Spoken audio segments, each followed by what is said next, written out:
under the radar. The important thing, he said, is the meaning of the fellowship. Greg was a psychosomatic fellow in Tom Hackett's department and George Murray's fellowship at Mass General Hospital in 1982. He directed the psychosomatic fellowships at Stony Brook, 1985 to 1993, at the Brigham, 1993 to 2000, and at Mass General, 2004 to 2015. He is fascinated by refined attachment solutions to separation challenges, and he knows something about the developmental arc for fellows. At first, fellows want to know that they can make the team. Can they stand as physicians as tall as the doctors on any other service, comfortable with their own assessment, backed by the most careful observation? Can they get what's going on with the patient and the team? Can they understand both the existential context and the neuroanatomy? Ideally, the fellowship provides a home where a budding consultation psychiatrist can grow. Home, as Giamatti said, is the limbic mix of time, place, smell, and weather, where we first realize that we are an original, perhaps like others we love, but discrete, distinct, not to be copied. In home-like comfort, fellows learn the craft and what they can bring as individuals to the bedside. Over the year, they become more certain about the right thing, more confident, and more humble. If the fellowship works, fellows have a secure home base and move on with confidence to travel their own odyssey. In Greg, the fellows say they see an optimist, a singular badass, but a most charitable one, erudite but humble, with humility, even when he was correct and the team was not. A physician who puts his wife and family first. The fellowship, Ketty said, was a little like church. They felt understood, appreciated, and uplifted. Greg stands for scientific competence and compassionate, loving care.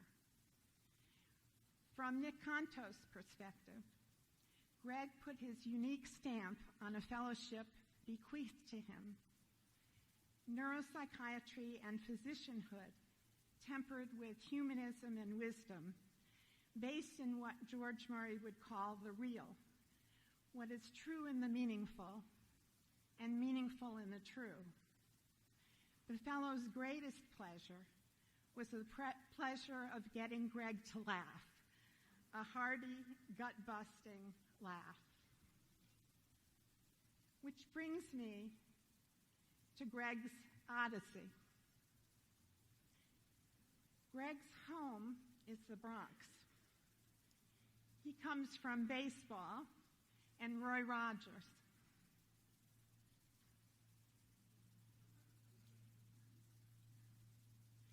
He went to Cardinal Spellman High School and Iona College, where the Catholic Order of Educators have the mission, together in community, we can move the world.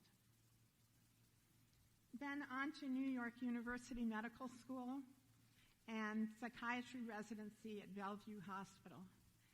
There he became fascinated with patients' attachment solutions.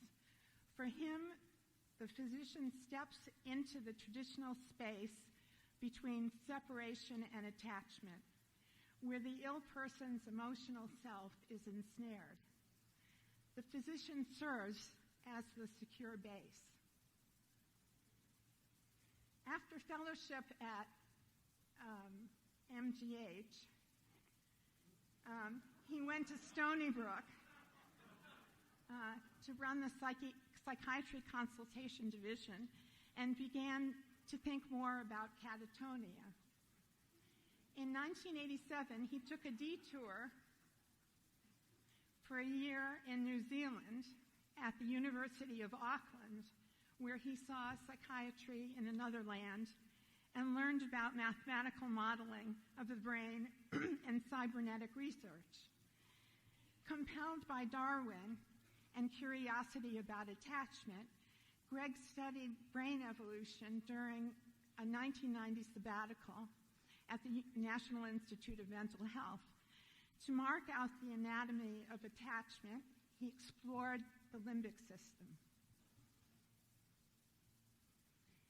In 1993, he moved to the Brigham, and in 2000, he took another detour to Atlanta, where he worked on health policy and public health as director of the Mental Health Task Force of the Carter Center. While at the Brigham in 1998, he became involved in mind-body science, and when he came back to MGH, he continued the development of the Benson Henry Institute and continued to pay attention to the spiritual aspects of attachment. But most important to me, he administered and ministered with love both the older and younger generations of our MGH consultation psychiatry family. In 2003, he became the founding director of the MGH Global Health Division. James Rustad pointed out that his research within mind-body science and global health represents his visionary search for clarity and healing. He is a true seeker of what life and medicine is about and what it deeply means. Adelaide Atem, whom you see here, is an Ethiopian psychiatrist who first got to know Greg when he was working at the Carter Center. Dr. Adelaide sends his congratulations and says how lucky he has been to work with you. There were only 11 psychiatrists in Ethiopia, serving 77 million people when they met, and began to collaborate to build programs in Addis Ababa and beyond. The division has also worked in Liberia, South Africa, Brazil, and now Ecuador. Greg has traveled to Togo, South Africa, Haiti, Ghana, Somaliland, Egypt, Saudi Arabia, Kuwait, Japan, China, and Turkey. Last month, he was getting psychiatry residents moved out of fractious Jimma, Ethiopia, and back to Addis Ababa Hospital, where they could safely continue their studies. Home is the goal of all the heroes descended from Odysseus. To attempt to go home is to go the long way around. The route is full of turnings, wanderings, and danger. In baseball, the journey begins at home, negotiates the twists and turns at first base, and often founders far out at the edges of the ordered world at rocky second. With the Hackett Award, Greg, the APM community is saying, you've hit a home run. We cheer you and throw our arms around you.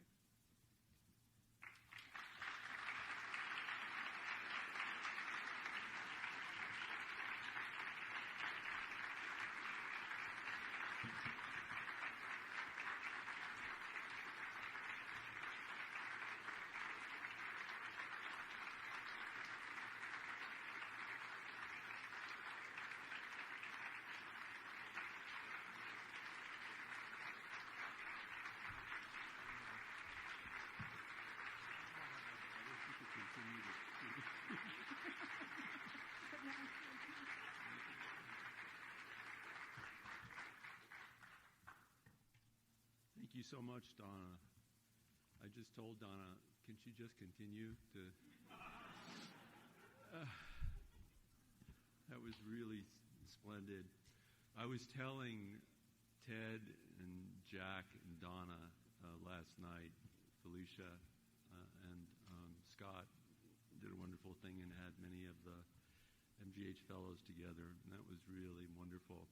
But I was telling Ted and Jack and Donna what it was like for me to come to MGH in 1982 and to have the three of them there every day at 3 o'clock, sometimes buffering us with George, but most of the time just enjoying the festivities. And so it's always wonderful to be with the three of them. You've always been an inspiration, Donna. Physician, psychiatrist, internist, psycho-oncologist, and always devoted to your patients. And all of us know that. And in your modesty, you really excel. Thank you, Donna. I am much obliged to Dr. Lee and the selection committee, as well as to James Brack and the APM folks for making my wife, Kathy, and I feel so welcome. And I want to thank former fellows, especially James Rustad and Anna Ivkovic, who's actually holding the fort back on Warren 6, for nominating me. I'm honored and surprised and really grateful. My interests over the years have diverged a bit from CL. A while back, I got drawn into fields of public health and global mental health and mind-body medicine. I suppose I haven't been as involved in the academy as I might have been, but I can assure you that my wellspring has always been in psychosomatic medicine, if that's what we're calling it now. And that means I will always be indebted to the Academy of Psychosomatic Medicine and what it represents. I'd like to begin with the supposition that awards, whether deserved or not, allow us a forum for reflection. Not that I've won many awards, like this is my first one. For me, upon reflection, this wonderful award is tied up with the word serendipity. And I remember mentioning it as soon as I got the email not too long after to last year's winner, Don Rosenstein, that serendipity just popped into my head. And it occurred to me that I should probably find out what it means. So maybe next slide. Oh, I do it. Okay. Did I do it? Yeah. Oh, there it is. Okay. And also, I want to thank my family, too. Kathy, who's here, going to be married 40 years. And we have 4 wonderful children. My daughter, Kristen, Marielle, and her husband, Eric, and Jonathan, and 2 wonderful grandchildren. And if you'd like to come up and see their pictures, so I've already showed them to the second row there. So we're really blessed. So getting back to the serendipity piece, Donna mentioned I was born in the Bronx, 2 bedrooms, 1 bathroom, 5 people. So my mother was, should have been canonized for making it a really nice home. And then I couldn't afford to go to Georgetown, so I went to Iona College, where most second-generation Irish and Italian New Yorkers who went to Catholic school would go if they didn't want to pay tuition. It's commuter college. But I got a good education, and I'm very thankful to them. And so serendipity, what does it mean? I already feel like I won the lottery by being born in the Bronx and having a good education. Serendipity really is the occurrence and development of events by chance in a happy and beneficial way. Maybe that we can sort of say they're hands of providence in the serendipity I see around this room, because I reckon all of you can say the same things, or else we wouldn't be here together.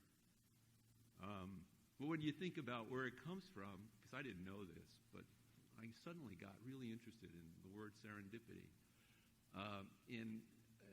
This guy, Horace Walpole, who was the biggest letter writer in the UK back in the 1800s, he read a fable, a Persian fable, Shamin, called The Three Princes of Serendip. And it was Serendip is the Persian word, apparently, for Ceylon or Sri Lanka. And the fable is the following. King Giafar had 3 sons, and he wanted them to be wise. And so he traveled all over the island looking for the wisest mentors and tutors. And it took him a while, but he found them. And these tutors educated the princes. And then after a while, Giafar said, "How are they doing? Are they doing okay?" He said, "Oh, yes, sire, they're making wonderful progress." And Giafar was not the most trusting of kings. He says, "Oh, well, we'll see." And he sent them out into the world to try to get an understanding of it. So these mentors started, fudging their shorts. How are they going to do? How are they going to do? And the king, was very powerful. If they screw up, we're in big trouble. They didn't screw up. What happened was that they did pretty well. And there's one little vignette where this camel driver has lost his camel, and he comes upon the princes in this city in Serendip, and the princes are able to describe the lost camel just by obscure features of the situation, like there are bees on the side, and so the camel must have had honey on one side, and there are 3 hoof marks, so it must have been lame, and everyone was amazed. So that's really where the word serendipity comes from, this kind of magical thing that just comes your way, this blessing, this kind of wisdom about life in the world. So keep in mind, how do we find the nature of the lost camel? Now, Voltaire found this interesting, and so he wrote a short book called The Dog and the Horse. I haven't read it. But basically, what I read about it is that he had a character, Zadig, who is really the prototype of all detectives, because he could discern things from obscure facts. And then T.H. Huxley said, this is really where the scientific method comes from. So isn't that interesting? That this old fable is teaching us about mentorship and the fact that it helps us to develop as scientists, as detectives and scientists. So this is my serendipity and yours. Good fortune to go from where I began to where I am. But you can all say the same thing. And that's why I think it's an occasion for reflection for all of us. We have been blessed. So I feel as lucky as the Serendip princes. And it's really pure serendipity, assisted maybe by a light touch of providence that's provided me with the world's best mentorship from a cavalcade, really, of wonderful people. And I reckon this is true for all of us. So Tom Hackett. I don't know if you can see in that small photo, but Tom is up there looking as suave as ever up on the top row, and developing his leadership with the mentorship of, in the bottom row, Stanley Cobb and Eric Lindemann and Avery Weissman. It's a wonderful photo of Tom. I could tell you, let me go back, one of the great treasured memories is when I was a fellow in 82, the 3 of us, Jeff Wahlberg, Doug Hobson, and myself, would go to lunch with Tom and Ned and George.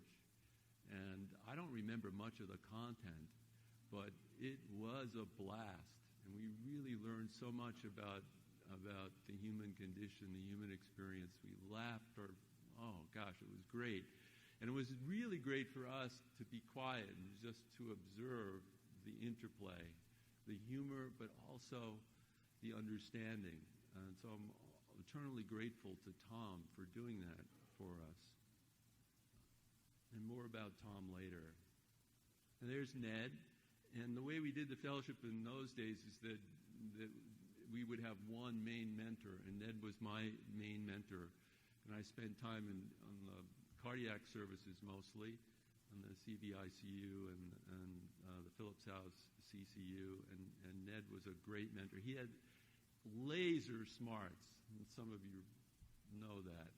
And he was a Jesuit, and the hospital was his parish. So he always outworked you. He always was there 3 hours after you left the hospital. And it was really a trip to be trained by Ned, because we would call him True North. You could kind of set your compass by him if you're thinking about what's best for the patient. And I remember his strategy was non-abandonment.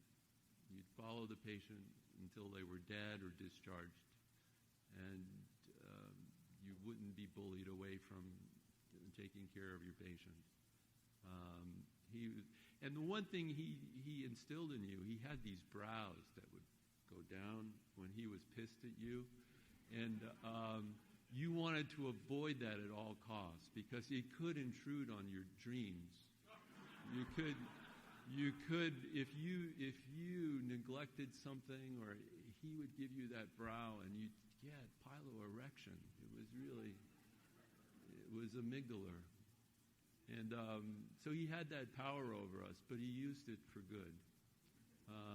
And I said this last year, I always kind of say this, but I was at the Catatonia symposium this morning that Andy Francis does such a great job with. And he's always giving me credit for being the first one to use lorazepam. But my main contribution was making the guy catatonic. And it was Ned who saved my bacon. This was really late at night, but I knew Ned would be around, and the surgeons were really pissed at me for making the guy catatonic post the cardiotomy delirium, and my pumping him full of Haldol. And he needed to get back to, he was a VIP from, I think, Venezuela, and he needed to get the hell out of the hospital. And I said to Ned, I tried Cogenta and Benadryl. So he said, okay, let's go up at 8:30. So we went up at 8:30, and all the nurses know Ned, and they know he's a priest. And so we have an entourage, and Ned rummages in the nurse's station, and he somehow comes up with lorazepam. He told me later he was looking for Valium as a muscle relaxant. We go to the bedtime side, we spritz him with a couple of milligrams, and he wakes up and says, I have to go to the bathroom. And Ned, cool as a cucumber, says to me, whispers, we have to do that again. And I turn around, and then he walks out. He's like John Wayne leaving the saloon. And the nurses say, oh, Dr. Kassim, what did you give him? What did you give him? And keep in mind, they know he's a priest. He just whispered, well, holy water, of course. And he walks out. And this is just, I want you to look here. You'll see that what the date is. It's Christmas Eve. And this is 1982. And remember, Ned said, we have to do that again. And he's telling me he did it again with his patient. And he reads what the patient, I can't read it from here, but it's kind of cool what he says. He says, doctor, that was a miracle, what you did for me. He said,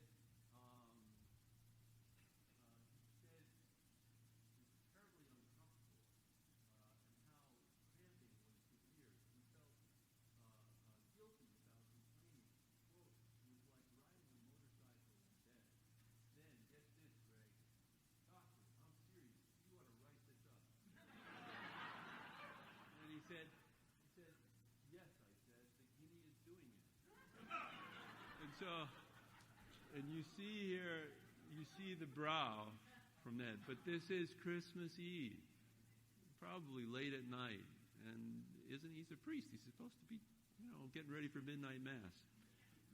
All right. And then there's George Murray, our fellowship director. And when I was writing this paper with them, in the discussion section, remember, this is my second paper. I want to get it published. And the editor sends back, we'll publish it, but you have to take this line out. You don't have enough evidence. And the line is, it might also be worthwhile to study its effectiveness in other selected subtypes of catatonia, including those secondary to affective disorders and schizophrenia, because our cases were medical catatonias, and the lorazepam worked. And so I was ready to rip that line out of there. And George said, this stays in the paper. Otherwise, tell them to go themselves. And that was amazing. And, of course, George didn't, he could have said, why isn't my name on the paper, that kind of thing. He didn't do that. He was a really stand-up guy. And George treated us shabbily sometimes. but he did want to make us better doctors. And who was it yesterday in your symposium? I think it was you, Scott, talked about his devotion to neuroanatomy and to existentialism. He's a Jesuit too. He knew his philosophy. He edited a book on philosophy with I'll never forget the guy's name, George Coubertans, and I have that copy of that book. And he also was trained at the Montreal Neurological Institute. So those were his two loves. And he really imbued us all with the reverence for neurology and for philosophy. So we were all really, really grateful for him. And my two mates on the service, Jeff Wahlberg, whose nickname was Giggles, mine was Ginzo, and then we had Doug Hobson, who's at the University of Louisville, and his nickname was DWCT, because before he could answer any question on rounds, he would go,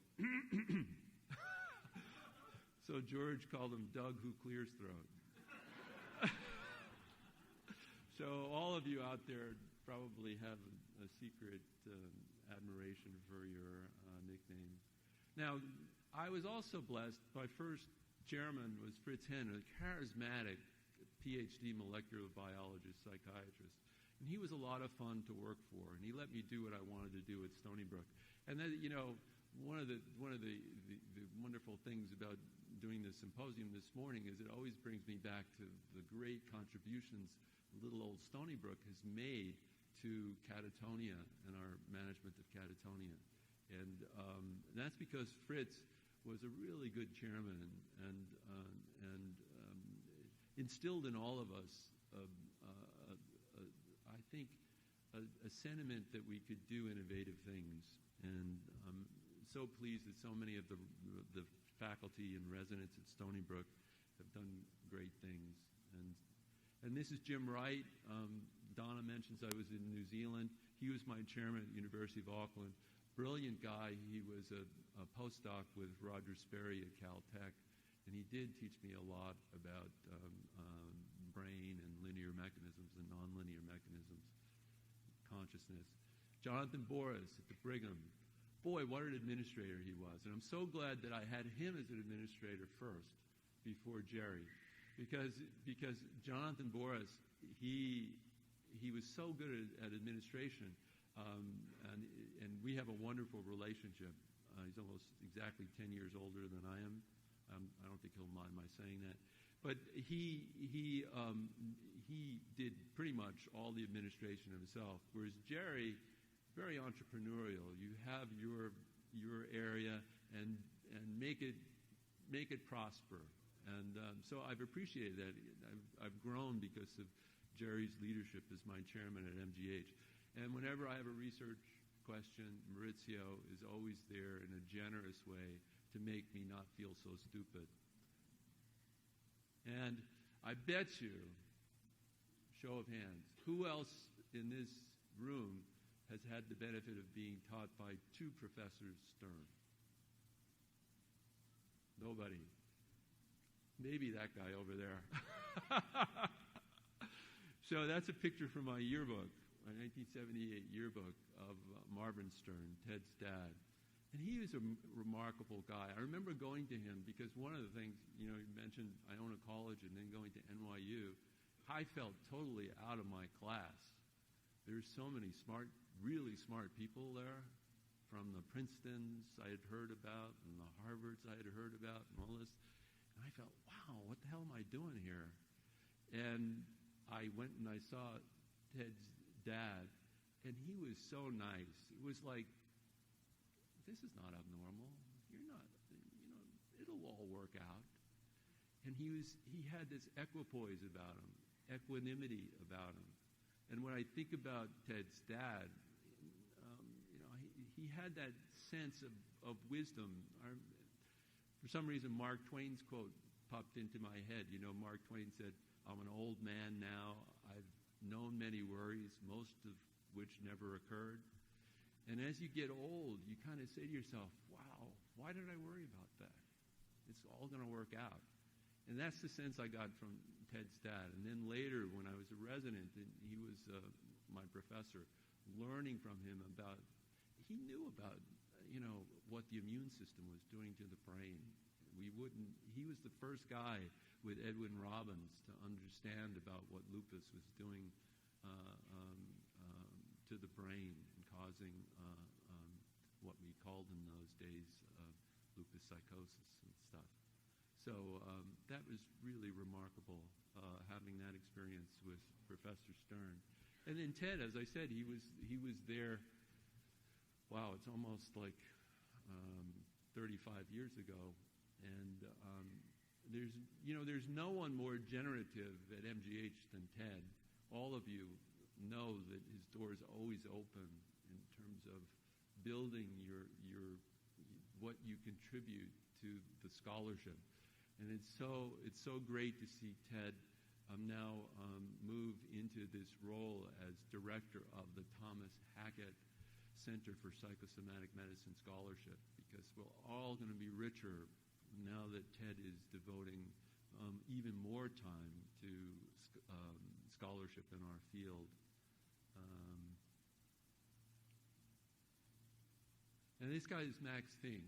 He really, truly is one of the 20th century's most important psychiatrists. I hope you know that. And he was a professor at Stony Brook when I was there. And boy, he was such a pain in my butt when I first got to Stony Brook. He did not believe in lorazepam or benzos for catatonia, and he would page me. He was attending on the inpatient. I don't know if Andy is here. He'll remember this. He would page me to the inpatient unit on 10 North at Stony Brook when there was a catatonic patient. And he would say in that typical Max voice, "Oh, Dr. Fricchione, I was wondering if you'd like to come up here and show me how this lorazepam thing works." Of course, he's Mr. ECT, and ECT is the most powerful treatment. And so I would schlep up there and spritz the patient with lorazepam. But there's no greater supporter of management of catatonia and getting catatonia into a correct nosological framework than Max. Nobody would have been a pit bull about it like Max has been. How he's changed our whole way to diagnose catatonia. He's a remarkable man. He's 94. He's still teaching residents. He's also a neurologist. We talk about double simultaneous stimulation. He invented it. He called it the hand-face test. He also taught Donald Klein how to treat panic disorder with imipramine. This is quite a guy, and I was really blessed that he was a mentor of mine. Now, this guy is also amazing, Paul Mclean. George told us the story about Paul being told by Stanley Cobb at MGH that Paul was interested in trying to understand the emotional brain. Papes had written that paper in, I think, 36. And Stanley Cobb said, "Why don't you go up and visit him?" Cornell at that time, the medical school was in Ithaca. And you see Paul, he's on the fourth row up, I think, all the way on the left. That's the young Paul Mclean. And there, again, there's Stanley Cobb right in the middle. And he was a fellow at MGH, and he went up and he met Papes. He wrote a great paper in 48 on the visceral brain. He then is the man who named the limbic system. And I had the great privilege of being with him in 1990. And he's such a warm-hearted guy. I stayed in his house. I got to play with his German Shepherd. He was a true naturalist. He just loved biology and life. And he knew everything there was to know about the animal lizard brain. He wrote the Squirrel Monkey Atlas, Brain Atlas, and he loved thinking about human brain evolution. I'll be forever grateful to him. And just very quickly, I remember driving. He had this like pale blue Cadillac. It was like, I don't know, like a late 50s Cadillac. And we were driving along Poolesville, Maryland, the country road, and he hit a quail or something. And he went on about 20 yards, and then he put it in reverse. And he zipped back, got out, slammed the door, popped the trunk, picked up, and he started to name the thing. He says, but I'm not sure. And he threw it in the trunk, and we went home. He said, well, look it up when we get home. That's the kind of guy he was. He was just, he was wonderful. And he really started me on this trek to think about the importance of evolutionary brain biology to what we do clinically. Now, you must all know Alan Studemeyer. What a wonderful man. Donna, of course, you know him from your book. But I got to know him a little bit from coming to APM. And he must have taken a shine to our conversations. And before I knew it, he had recommended me to the Carter Center. I had no experience in policy or public health. That's what I say, serendipity. He's the one who got me that job because he was an Atlanta guy, and he knew Mrs. Carter and so on. And so I got to spend time with President and Mrs. Carter, and they are wonderful people. Mrs. Carter is, right, sweetheart, the salt of the earth, and no airs about her. And I learned an awful lot about people from her, especially stakeholders. Think about this woman. There's so many stakeholders in mental health. Consumers, family members, NAMI versus National Mental Health. And she was able to hold it all together. She's just a wonderful woman. And then there was the experience of presenting a budget to President Carter. I would not recommend that to any of you. The man is very stingy. He would not let there were no projects at the Carter Center until the endowment reached $300 million. Everything was on a pay-as-you-go basis. So I'm going to move along. This guy's famous. He's the guy who eradicated smallpox. I got him as a supervisor. This guy is also famous. He's about to eradicate dracunculosis and has become a dear friend. He was the head of health programs at the Carter Center. That guy on the left is Milan DeLong, great neurologist who is at Emory, and that guy was Bernie Frankel, who many of you know. I got to know them at Emory, and DeLong, of course, is famous for basal ganglia thalamocortical loops. He was the senior author. Chester Pierce, wonderful, modest, but accomplished, most important African-American psychiatrist of the late 20th century. Herb Benson, I apprenticed to him in mind-body medicine at the Benson Henry Institute. Balfour Mount, Ned introduced me to him. He's the guy who named palliative care. He's at McGill, and he talks about whole person care. He's survived 3 cancers, and he's still going strong.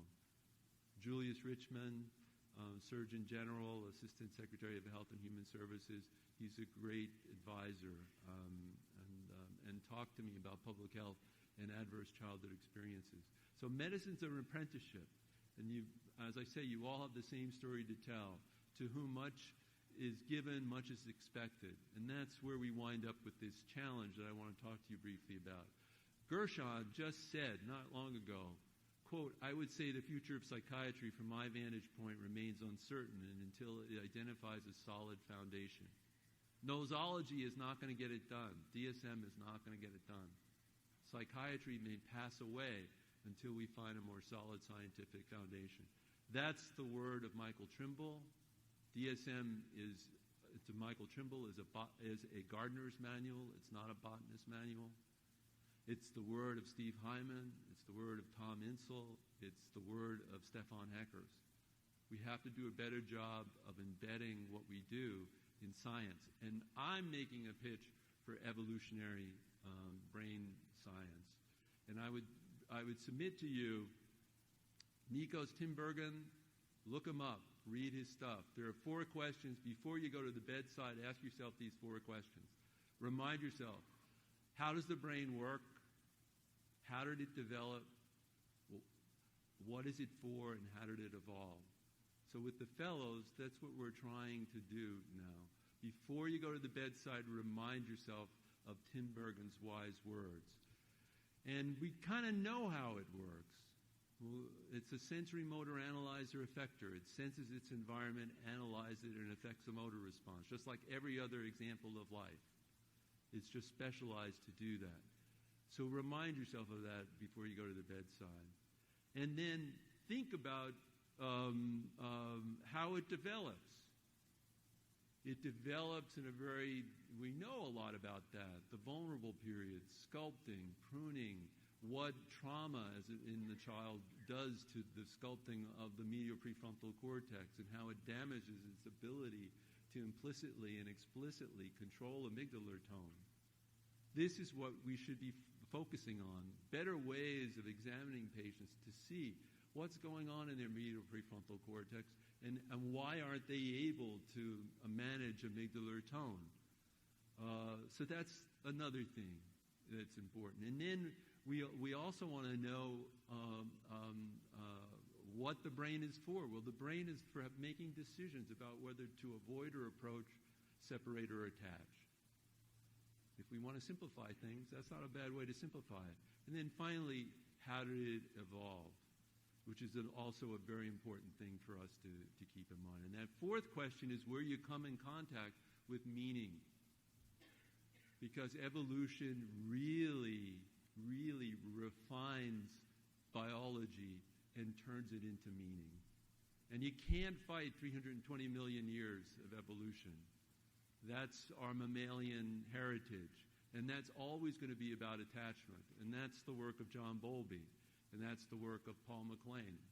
So whenever you see a patient, you know they're in the midst of a separation challenge, and your job, and it's been the job of doctors from time immemorial, is to find an attachment solution for them. And that's built in. That is what evolution has done for all of us. How many of you are mammals? Okay, your limbic system got it. Even before your cortex did. Yeah, I'm a mammal. Well, then the die is cast. You need to find an attachment solution, and you can't fight evolution. And that's why doctors are paid homage, is because they have been the people traditionally who help people who are suffering from separation find attachment. I think we're getting to know that, and this is why we have to embed our neuropsychiatry in evolutionary brain science. Think about the great meta-analysis that Stefan published in JAMA Psychiatry 2015. Large series of neuroimaging of 6 primary psychiatric disorders. Guess which part of the brain is dysfunctional? The anterior cingulate. Guess what the anterior cingulate does? It helps you decide whether to approach or to avoid when you're conflicted. I'm going to end up because I'm getting the hook. But, so this is where it's all about. Paul wrote to me, good luck on your studies on the most painful mammalian condition, separation. And John Bowlby knew this as well. And that's where quality care comes from. And I'll read to you, I'm just going to finish with 2 quotes. One from Charles Darwin, who's a hero to all of us, and one from C.S. Peirce, probably one of the smartest Americans we've ever produced. Okay, so this is Darwin. Looking at man as a naturalist would at any other mammiferous animal, it may be concluded that he has parental, conjugal, and social instincts, and perhaps others. The history of every race of man shows this. If we judge him by his habits as another animal, these instincts consist of a feeling of love and sympathy or benevolence to the object in question. And Peirce says it a bit more poetically. Love, recognizing germs of loveliness in the hateful, gradually warms it into life and makes it lovely. There's no better way of talking about evolution than the way C.S. Peirce, the founder of semiotics, did. So pay attention not only to your resume values, but to your values in terms of your tying, your obituary, your eulogy values. And you won't go wrong. That's David Brooks is actually the guy who reminds us of that. And teach neurology and psychiatry at all levels using Tinbergen. Anchor neuropsychiatry scientifically and evolutionary neurobiology. Adjust your bedside exam to really interrogate networks and systems and formulate our understanding and management, keeping in mind Mclean's wisdom about separation and Bowlby's wisdom about attachment. This is Dr. Cobb on Warren 6, where he had his lab, and he talked about integration. So we are brain doctors obsessed with neuroscience, but always in the service of finding authentic attachment solutions. And so I credit the Academy for naming this award for Tom Hackett. Tom's resume focused on scientific contributions, but he also had the eulogy thing really down. And he displayed close connectedness. He always scheduled his second visit, and he showed up because he knew that the patient would want to trust him. And I'll just read you. He would always sit at the bedside, provide a supportive touch and a healthy dose of Irish wit and a twinkle in those Gaelic eyes, and how patients would respond to his love of their moment together and of his own swashbuckling embrace of human life, shared as it was meant to be. Tom was always a swashbuckler. So I'm going to end with this quick sequence. It comes from a party we had for Tom and Ellie in New Zealand. And it was only less than 4 weeks before he died. So with Tom in mind, I'm truly humbled to receive this award. I'm much obliged to all of you for this honor and for listening today. So you can just show this very quick. There's Ellie.